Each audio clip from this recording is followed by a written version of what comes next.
A gente vai dar início aqui. Primeiro, gostaria de agradecer claramente aqui a presença de todo mundo que chegou no horário, que é sempre privilegiado, tá? E isso aqui a gente consegue gravar o conteúdo, tá? Para depois a gente disponibilizar. Aí é o seguinte, para privilegiar sempre quem está online aqui com a gente, né? Esse conteúdo das perguntas não sobem, tá? Não sobem para quem quiser assistir depois. Então, quem está online faz pergunta e recebe a resposta na lata, beleza?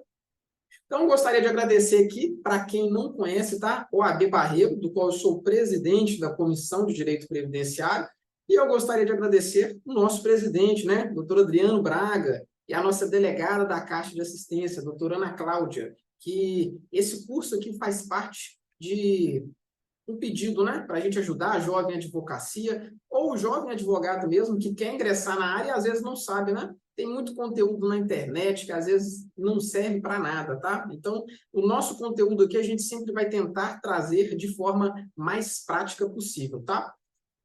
Para quem não me conhece, eu sou o Brian Santos Costa, tá? Eu atuo exclusivamente com direito previdenciário, então desde 2010 que eu atuo exclusivamente com direito previdenciário, tá? Para quem não segue, eu vou pedir para seguir as redes sociais aqui, tá? Redes sociais da OAB Barreiro, rede social aqui da Comissão de Direito Previdenciário da OAB Barreiro, a minha rede social também do Instagram e abaixo tem o YouTube também, que é para onde a gente está subindo essas gravações, tá? Então podem acompanhar por lá. Logicamente, quem está online aqui pega o tete-a-tete, né, para ser privilegiado, tá? E aqui vamos começar, então, a falar, né, sobre o benefício por incapacidade. A gente vai falar sobre os detalhes. Os detalhes é o quê? A gente não vai falar de carência, a gente não vai falar de isenção de carência, de qualidade segurada. Isso é termo técnico que não foge da literatura, tá? É algo que já é pacificado, não tem o que se discutir. Então, o que a gente vai falar aqui é sobre a questão da incapacidade e o conceito dela, do que vai ser considerado incapacidade, que esse é um dos pontos principais do benefício por incapacidade, tá? Então, a gente vai começar falando aqui sobre algo que muita gente desconhece, tá? Que é sobre a hierarquia entre atestados médicos. A hierarquia entre atestado médico nada mais é do que o quê? Do que tem uma ordem, tá? De hierarquia própria entre os próprios atestados. Por que tem isso? Existe um aspecto técnico que essa legislação é de 1949, tá? A gente está falando aqui inicialmente de direito do trabalho. É necessário haver essa hierarquia, tá? Entre os laudos atestado médico, que é a mesma coisa, pela necessidade de confusão, tá? Às vezes, poxa, meu médico falou assistente aqui, que eu já faço acompanhamento com ele há 10 anos, ele falou que eu estou incapaz. Eu fui no INSS, o INSS falou que eu estou capaz, que eu posso trabalhar. Qual laudo prevalece sobre o outro? Aí que está a necessidade dessa hierarquia, tá? Então, em questão aqui de ordem cronológica, tá? O atestado assinado por médico do INSS. Ô, Brian, mas quando eu vou no INSS e ele indefere meu benefício, né, que ele nega, ele não assina um atestado, não. Ele não assina um atestado, mas tem um sistema do INSS que se chama Sistema de Atendimento de Benefício por Incapacidade, tá? Então, nesse sistema, o médico ele vai relatar todas as informações, tá, que foram realizadas na chamada anamnese, né, que é o tete-a-tete entre o médico e a médica e o paciente, a paciente, e lá ele vai avaliar se existe incapacidade ou não, qual o grau de incapacidade, e contar a história da mesma forma que o atestado médico. Então, lá é assinado eletronicamente pelo médico, tá? Médico do INSS a gente coloca aqui, mas ele é do INSS? Não, tá? É um perito médico federal com cargo, beleza? E a gente chama de médico do INSS porque a perícia é realizada lá, beleza? Então, abaixo dele, médico do trabalho. Médico do trabalho especialista? Não. Médico do trabalho da empresa, tá?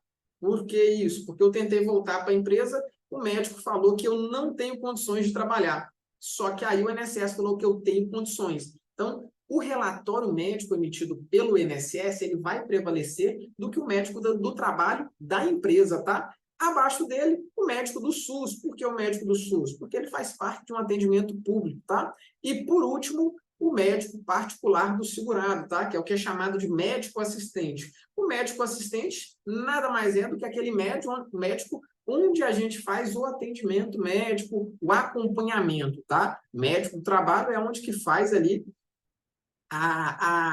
o atestado ocupacional de saúde, tá? Para saber se tem ou não condições quando entra na empresa e quando sai, beleza? Isso aqui não tem discussão, tá? Já foi pacificado pelo TST, a justiça sempre entende. É um fato muito questionável, tá? Mas tudo isso faz parte de impugnação da perícia. Aqui não é uma discussão inicial dentro desse tópico aqui, tá? Pô, tô lá com um atestado médico do Drauzio Varela, né? Nosso maior médico desse Brasilzão. E aí? Pouco importa, tá? O atestado médico do INSS vai prevalecer, surpreendentemente, sobre o Drauzio Varela. Pô, mas é especialista, é isso, é aquilo?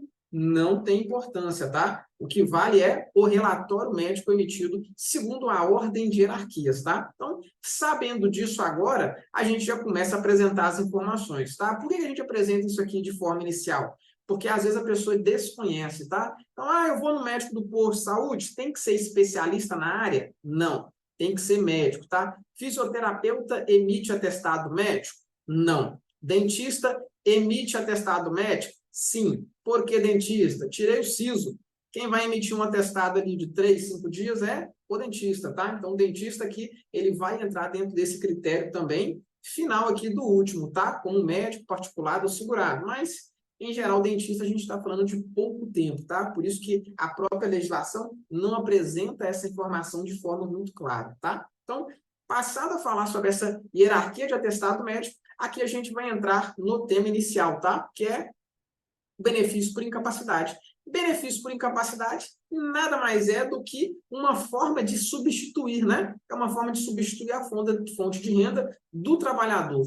Muita gente acha que é só para quem está incapacitado. É só para quem está incapacitado? Não. É para quem possui redução da capacidade de trabalho também, tá? Isso aí está dentro do critério a ser considerado no momento da análise. Por quê? Vou te dar um exemplo aqui. Poxa vida, vou dar um exemplo aqui, Brian, advogado, tá? Pô, o Brian tá incapacitado? Quebrei minha perna. Tá incapacitado? Tô não. Tem capacidade de trabalho, sou advogado, beleza. Mas e se eu trabalho lá em Sete Lagoas, eu moro em Ibirité, eu tenho que pegar ali 2 ônibus, início de carreira, 2 ônibus, 3 horas de caminhada, 2 balsas. E aí, como é que vai ser? Tem capacidade? Ué, tem uma redução da minha capacidade de trabalho, né? Devido a esse conceito estendido do meu trajeto. Então, a partir disso, é possível também, tá? Então, a gente sempre tem que pensar que o benefício por incapacidade, ele deve ser avaliado de acordo com a atividade realizada e o grau de incapacidade dessa doença, tá? Porque doença, por si só, não gera incapacidade, tá?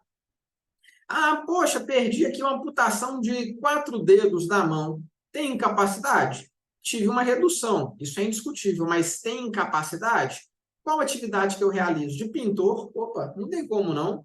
Qual atividade que eu realizo? De pedreiro? Não tem como. E se eu sou o porteiro?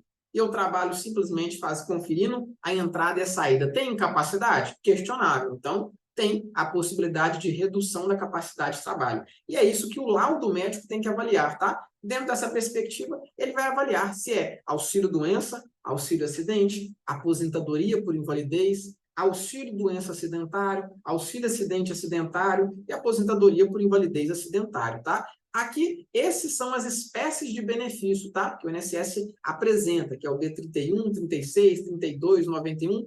Eu, particularmente, gosto de chamar de auxílio-doença, tá? Agora mudou de nome, é benefício por incapacidade temporária, exatamente por isso, tá? Porque a pessoa fala assim, mas estou doente, dava aquela dor de cabeça. Então, o INSS mudou a nomenclatura. Não chama mais de auxílio-doença, ele chama de benefício por incapacidade temporária. Porque assim não basta ter a doença, mas tem que ter incapacidade temporária ou a incapacidade permanente, tá? Que é a aposentadoria por invalidez. Mudou o nome, mas o benefício é a mesma coisa, não teve nenhuma alteração, tá? Só mudou a nomenclatura, beleza? Então, sabendo disso, agora a gente passa a diferenciar, né? O que é doença e o que é incapacidade, tá? Quem considera isso? Advogado? Não, quem faz avaliação sobre estado de incapacidade não é advogado. Quem vai saber se tem incapacidade ou não é o médico, tá?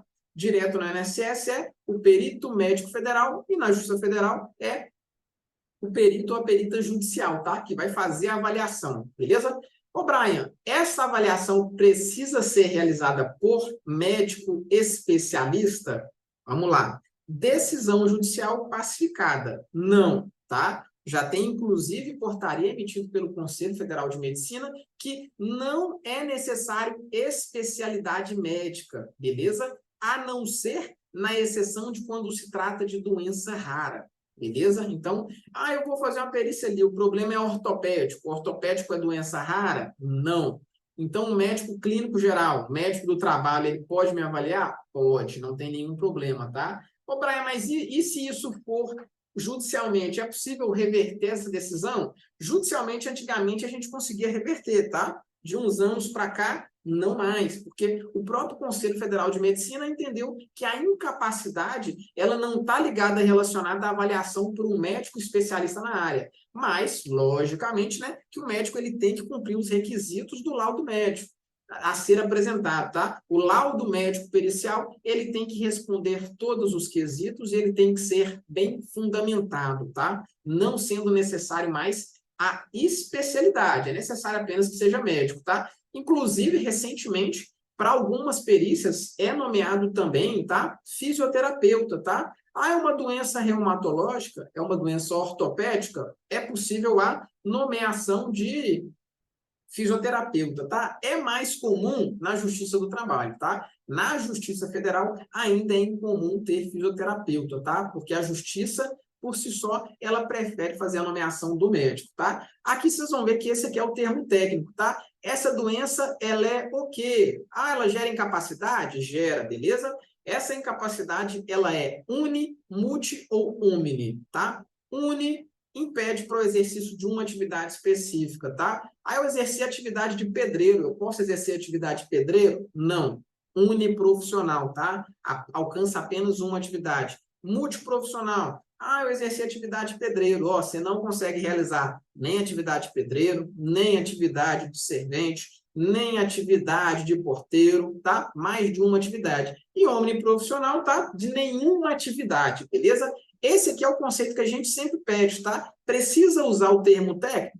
Não precisa. Esse termo técnico aqui ele é apresentado pelo perito médico federal, tá? E pelo perito judicial. Então, não necessariamente precisa apresentar essas informações, beleza? O que tem que ser apresentado é se essa incapacidade ela é específica para uma atividade, tá? Para mais de uma atividade ou para qualquer atividade. E isso aqui é o conceito que vai falar.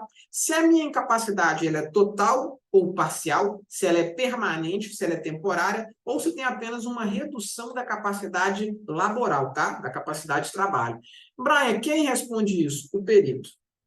O perito responde com base no quê? O perito administrativo com base em nada, tá? Ele só joga no sistema e ele vai fazer a avaliação apresentando as informações de dias. Por isso que o trabalho do advogado, do advogada, é sempre corrigir um equívoco que pode acontecer ali na frente, tá? Então, se a gente está levando um processo administrativo, né, que é um pedido administrativo no INSS, porque advogado e advogada não faz requerimento administrativo, né? Advogada faz processo administrativo, que é algo bem instruído. Então, no processo administrativo, você vai levar a sua documentação. Como? Laudo atestando, tá? É sempre bom que o laudo tenha data específica de indicação, tá? Ou sugestão de afastamento. Por quê? Aí o médico vai ter que contestar com base em um laudo que já apresenta dias. Como que é isso, Brian? Falou, o seu José Joaquim, ele precisa se manter afastado por 45 dias das suas atividades de trabalho. Nesta perspectiva, o médico administrativo e perícia judicial vai ter que avaliar, 45 dias, precisa de mais ou menos ou esse tempo perfeito? Agora, quando chega um laudo médico falando, o seu José Joaquim, ele precisa permanecer afastado. Beleza. Permanecer afastado por quanto tempo? 1 dia, 15 dias, 20 dias, 30 dias, 90 dias, gera um grau de interpretação muito grande, tá? Então, a função do advogada é fechar o cerco. Como que fecha o cerco? Com um laudo médico bem emitido, tá? CRM, data, indicação e sugestão de tempo de afastamento também, tá? Esse é o ponto principal.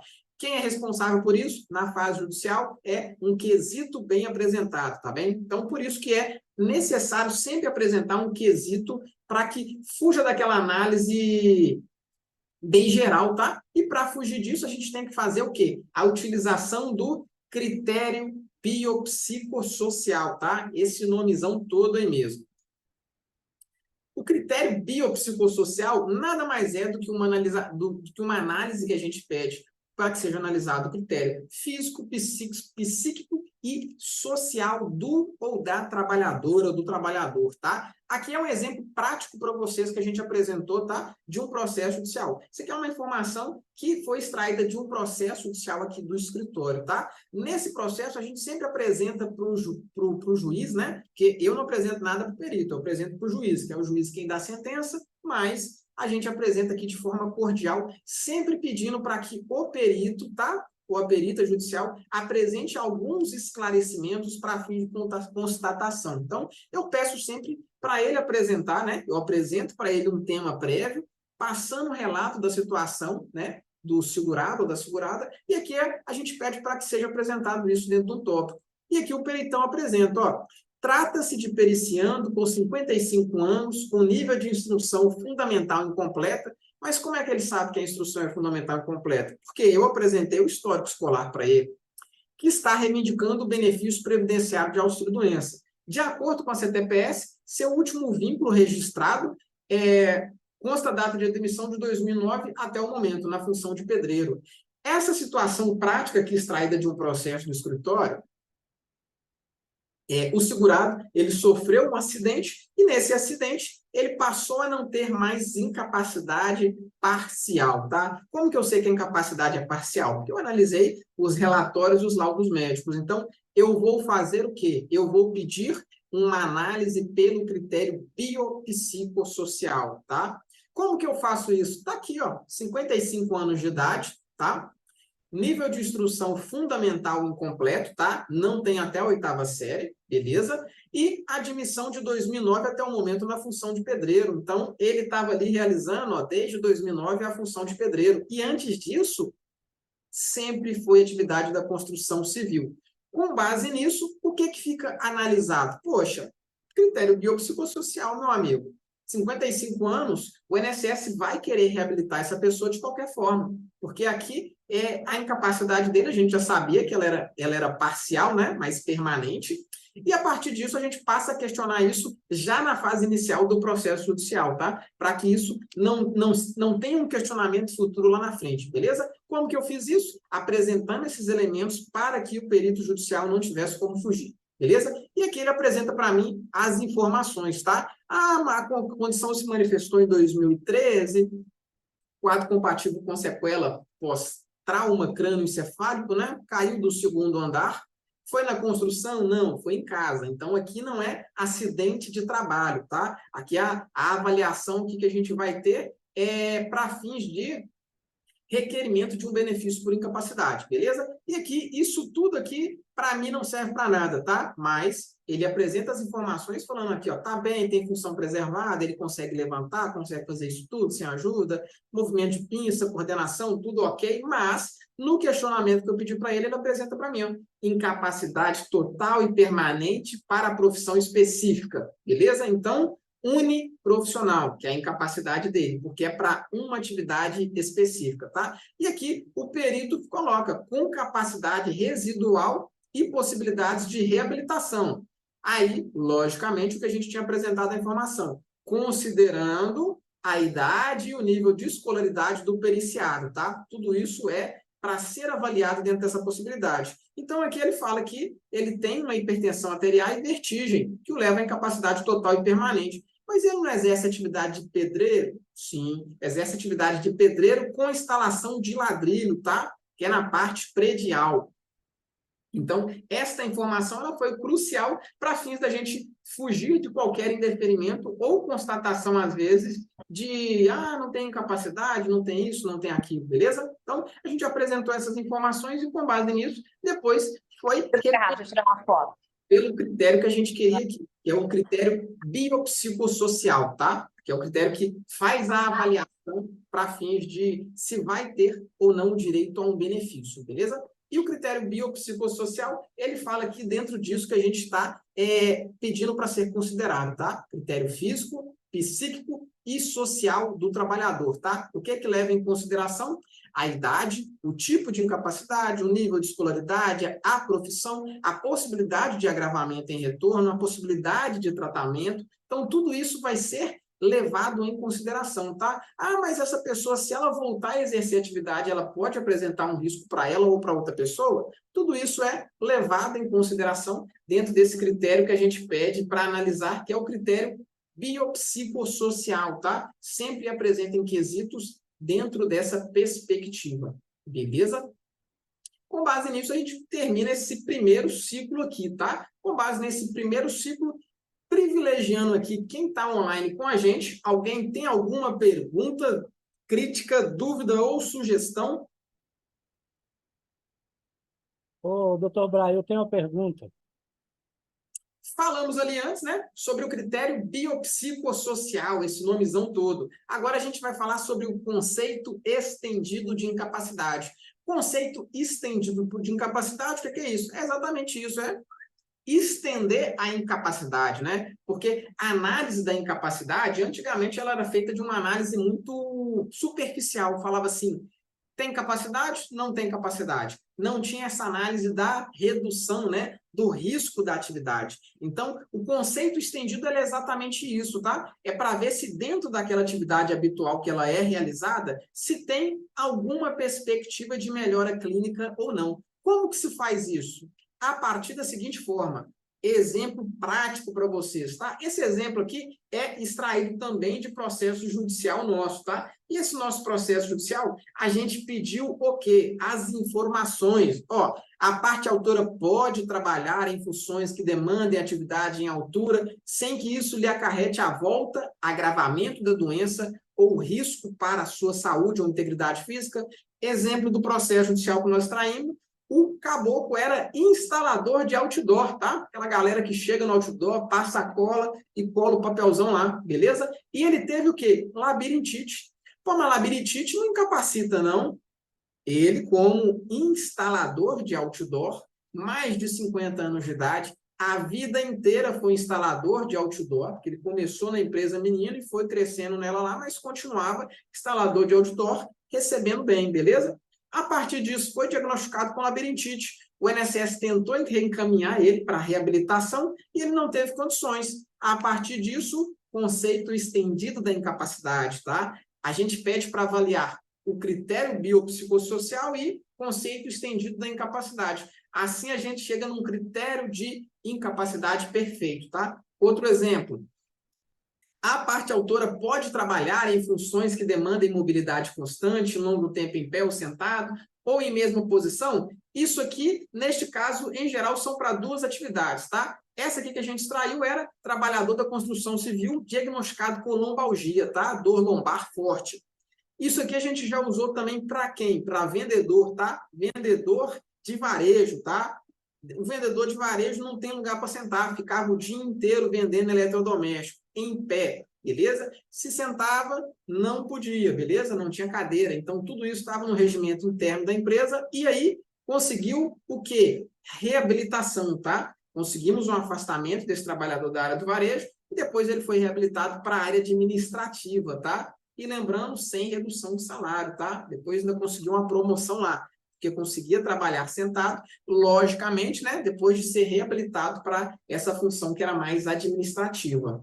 Beleza? Então, o conceito de estendido da incapacidade é exatamente isso. É saber se essa doença ela causa um risco para a pessoa ou para outra, analisando sempre o local de trabalho e atividade realizada. Brian, tem epilepsia. Pode trabalhar? Pode, não tem nenhum problema. Se tiver, tá? Com a medicação já dosada de forma correta e sem episódios de nenhum lapso recente, beleza? Beleza. Mas e se o Brian também tiver com epilepsia, também tiver constatado que está ok a medicação, chegou num patamar que não tem crise, e o Brian é piloto de avião, é motorista de caminhão, veja o risco que a minha atividade causa para mim e para os outros, tá? Então, o risco da atividade é muito grande. Agora, Brian tem epilepsia e é advogado, beleza? Isso é analisar o conceito da incapacidade também dentro do critério biopsicossocial, que é a minha atividade,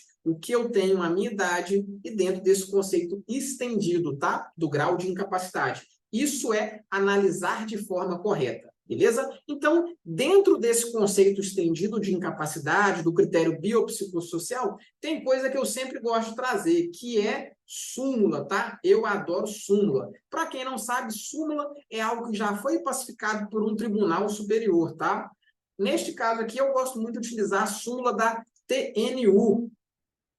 Súmula da TNU nada mais é do que Turma Nacional de Uniformização, tá? A Turma Nacional de Uniformização, para fins de critério do Juizado Especial Federal, é aquele critério onde vai chegar no último patamar, tá? Juizado Especial Federal, Turma Recursal, Turma Regional de Uniformização, Turma Nacional de Uniformização. Então, se ela falou e sumulou, tá pacificado, tá? Neste caso aqui tá lá, súmula 78, ó. Comprovado que o requerente do benefício é portador do vírus HIV, cabe ao julgador verificar as condições pessoais, sociais, econômicas e culturais. O que quer dizer isso, Brian? Quer dizer, exemplo, Jorginho. Jorginho dos Santos trabalha no hospital. Tem um risco para ele e para os outros? Sim. Jorginho é advogado, trabalha home office. Tem um risco?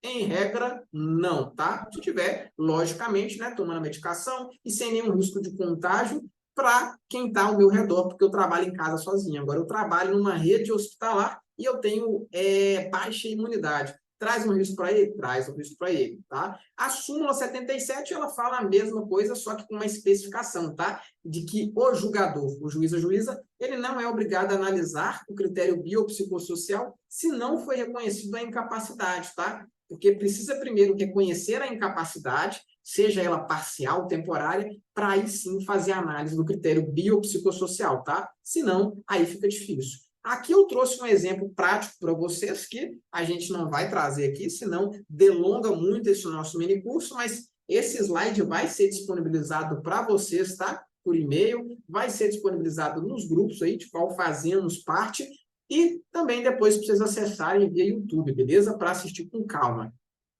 Que são os quesitos médicos, tá? Os quesitos médicos, a gente apresenta ele aqui de forma muito clara para que não tenha nenhum erro, beleza? Qual é a idade, o grau de escolaridade, a profissão habitual da parte autora? Por quê? Porque na minha inicial eu já juntei a informação falando qual é a idade, qual é o grau de escolaridade e qual é a profissão. Então, é importante que apresente essas informações, tá?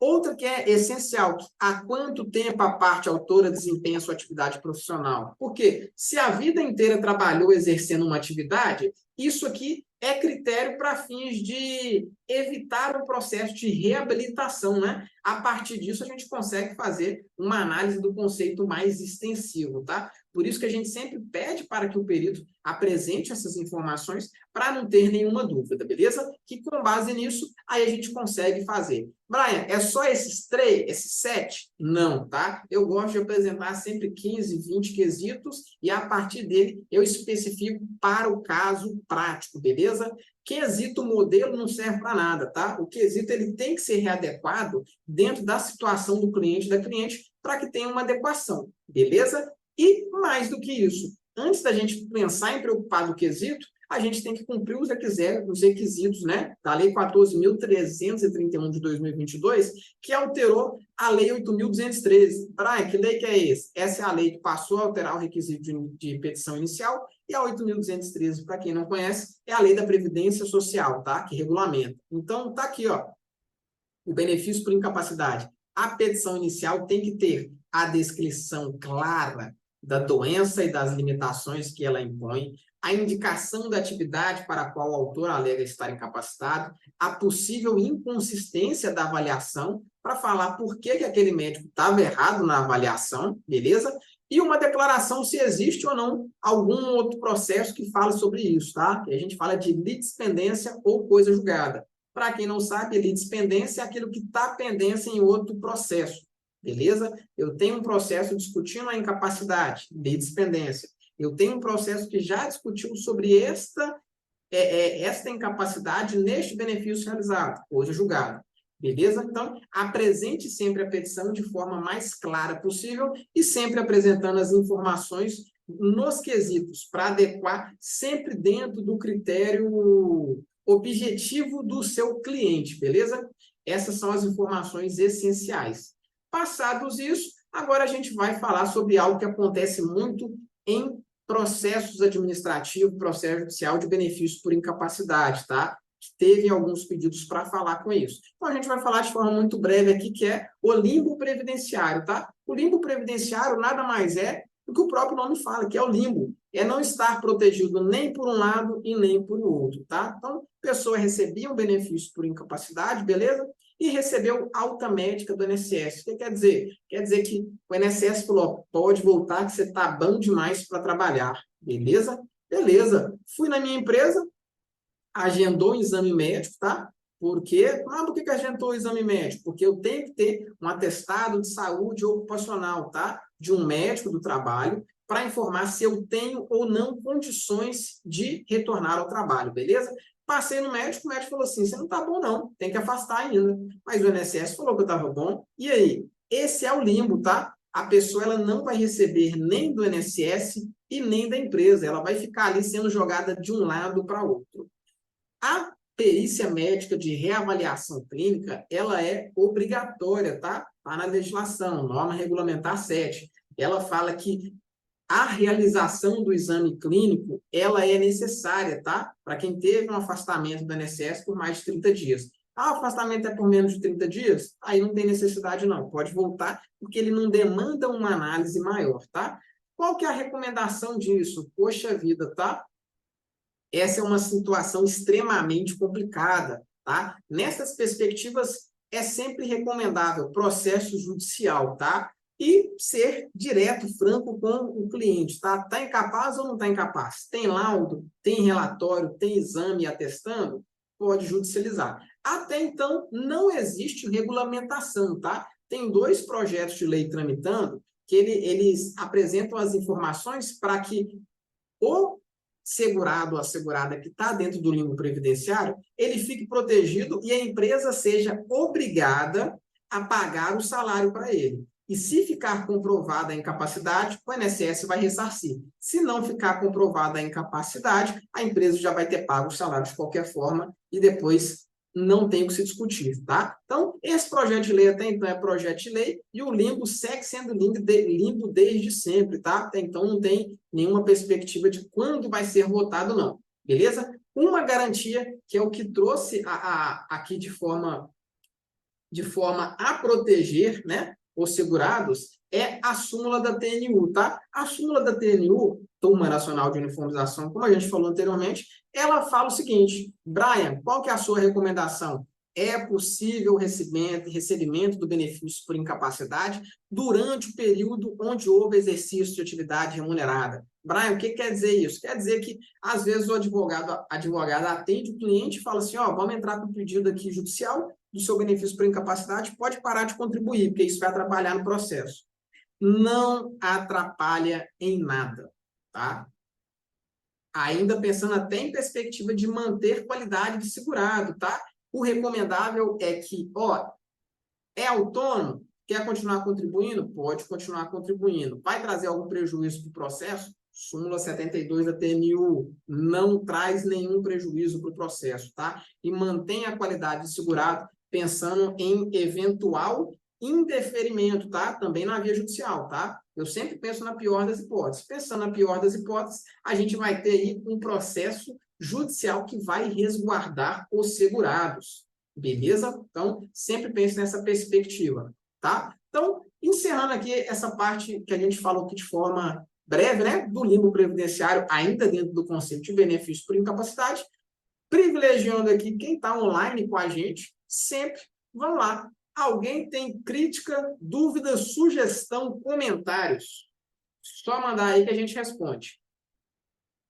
Vamos falar aqui sobre algo que a gente utiliza bastante aqui no escritório, que é o chamado pedido subsidiário, tá? O pedido subsidiário, para quem não sabe, o subsidiário é o quê? É um pedido. Subsidiariamente, se não reconhecer esse, eu quero esse. Subsidiariamente, se não reconhecer esse, eu quero esse, tá? Subsidiário é sempre ordem cronológica, beleza? Pedido alternativo é um ou outro, tá?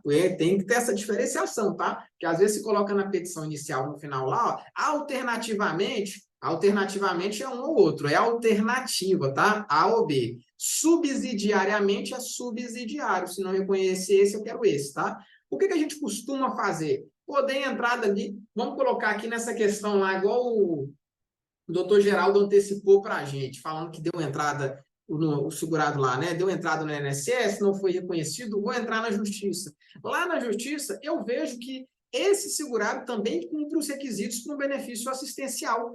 O que eu vou fazer? Eu vou fazer um pedido subsidiário. Por quê? Eu vou dar entrada no processo assistencial dele? Talvez sim, mas talvez demore 1 mês, 2 meses, 3 meses, 6 meses, 1 ano, 2 anos, ou que o próprio INSS indefira. Então, no meu processo judicial, lá eu vou fazer o seguinte, tema 217 da TNU, Turma Nacional de Uniformização. Está aqui, ó.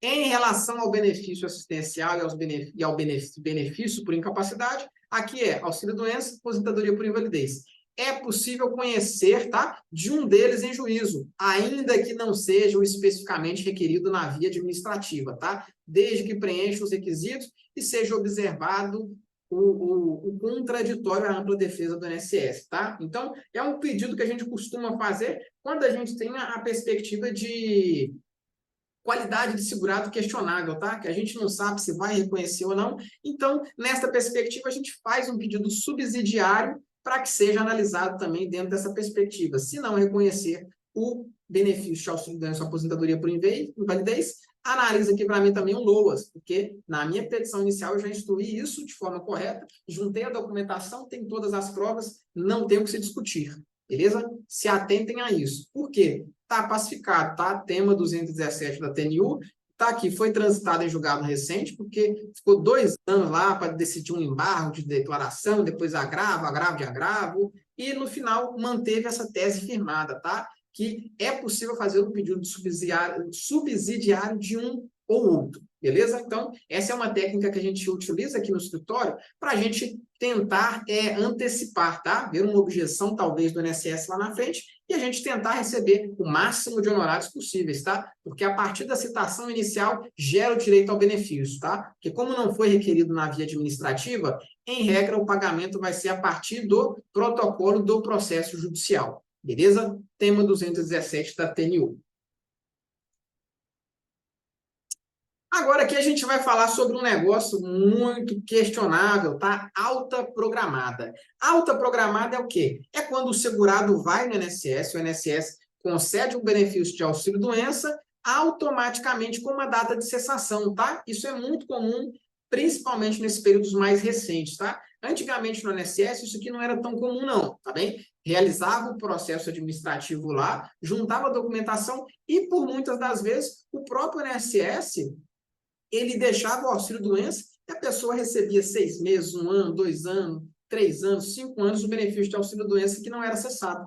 Com base nisso, o INSS passou a estabelecer datas automáticas, que é a alta programada, tá? O que é isso? Ó, eu, Brian, dei entrada no meu auxílio-doença agora, o INSS vai me conceder ele por 120 dias, 4 meses, beleza. E o que eu tenho que fazer? Antes do benefício ser cessado, eu tenho que fazer um pedido de prorrogação, tá?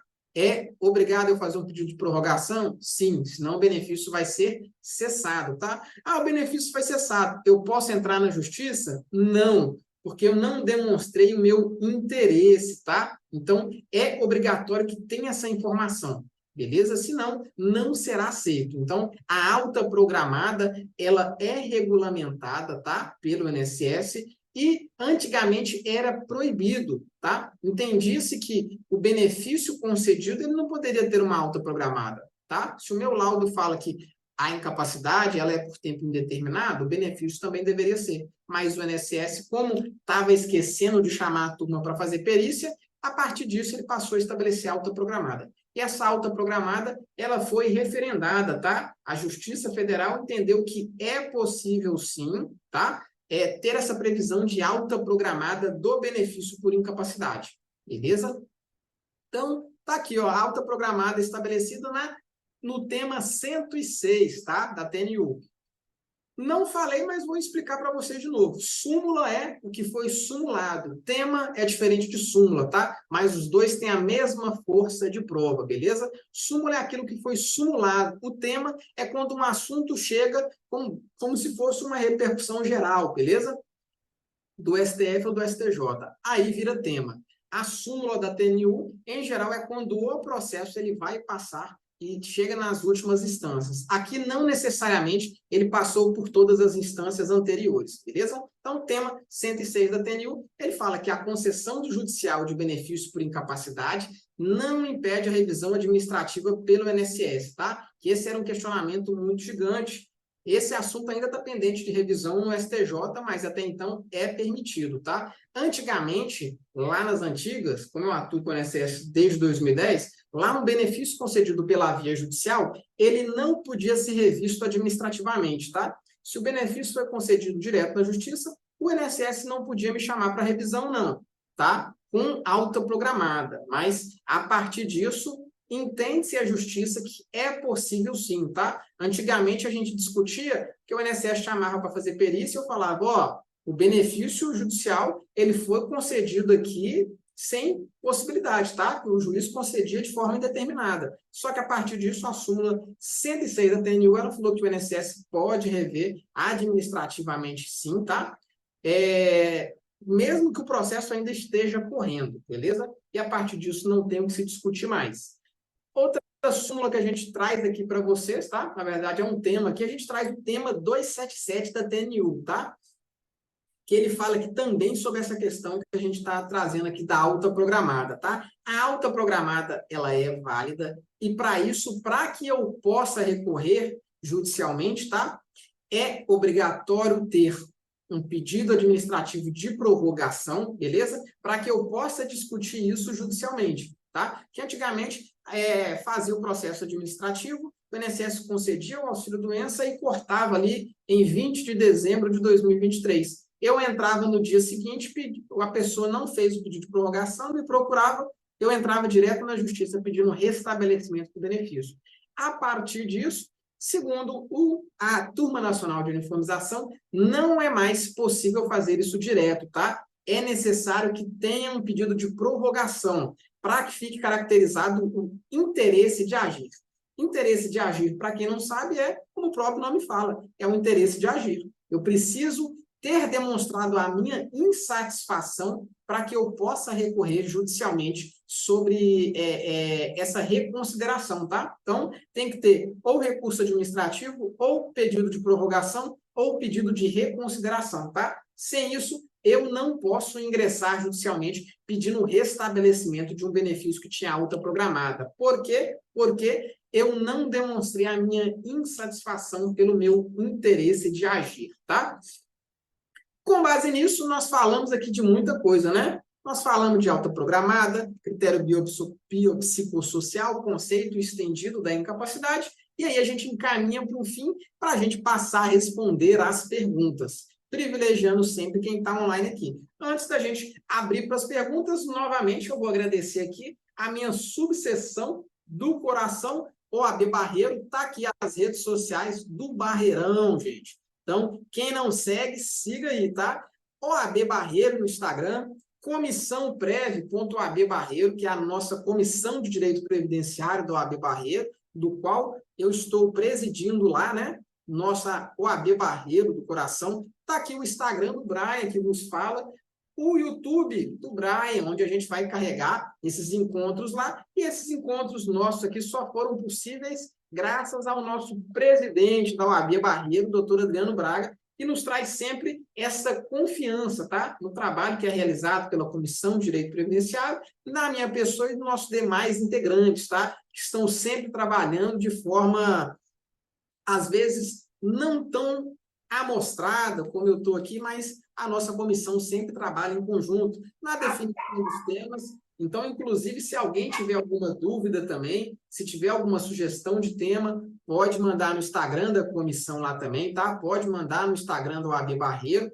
E aqui agradecer também a nossa delegada, a doutora Ana Cláudia, tá? É a nossa delegada da Caixa de Assistência, que está sempre nos incentivando na realização de todos esses mini cursos, tá? Atendendo a pedido deles, podem acompanhar nossas redes sociais lá, da OAB Barreiro e da Comissão Prévia OAB Barreiro, e do Brian, que a gente sempre vai apresentar por lá todos os nossos encontros, os nossos minicursos.